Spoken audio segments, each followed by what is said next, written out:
Hey there, all you amazing storytellers. Welcome. I am so excited about the story we have for you today. It's all about what it feels like to be lost and then found, and how a single act of kindness can change a person's heart forever. So let's get right into it, the story of Krishna and the Grateful King. So let me ask you something first. Have you ever felt kind of lost, maybe even a little scared? And in that moment, you just wished, more than anything, that a hero would show up? Just hold on to that feeling for a minute, because that feeling is right where our story begins. All right, so our story begins in a really tough spot. Let's talk about these kings who were all trapped in the dark. Now, we're not talking about just a few kings here. Get this, there were 10,288 of them. I mean, can you even picture that many kings all in one place?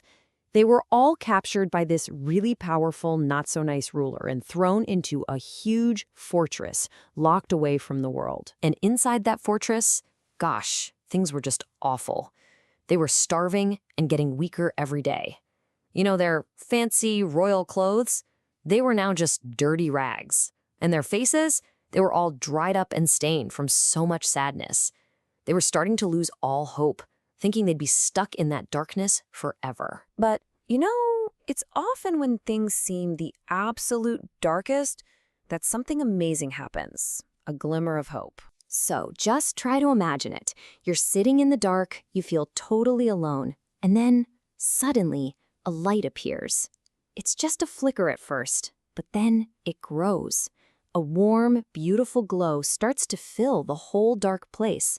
What in the world could it be? And standing right in the middle of that light was a person. It was him. It was Krishna. And you know the very first thing they noticed? His face. It was so kind and pleasant, and it was just radiating pure love for them. The story also uses this really beautiful word to describe his color, shyamam. Can you try saying that? Shyamam. Isn't that a lovely sound?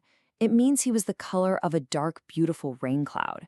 You know, the kind of cloud you see right before a really refreshing rain comes on a super hot day?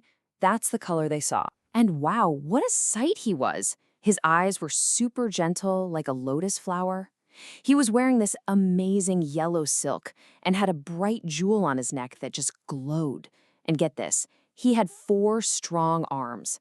In them, he was holding a club, a conch shell, and a disc. It showed he was powerful enough to rescue them, for sure. What an incredible rescuer. So, seeing Krishna wasn't just about being rescued from a prison. It was bigger than that. It completely changed their hearts. Let's talk about that feeling. Hearts full of gratitude. The way the story describes this moment is just so beautiful. It says, the kings were so overcome with love that it was like they were drinking him in with their eyes and hugging him with their arms without even moving. They just couldn't get enough of seeing him there. And in that one moment, it was like magic. All that sadness they had been carrying, gone. All the weakness from being hungry for so long, vanished.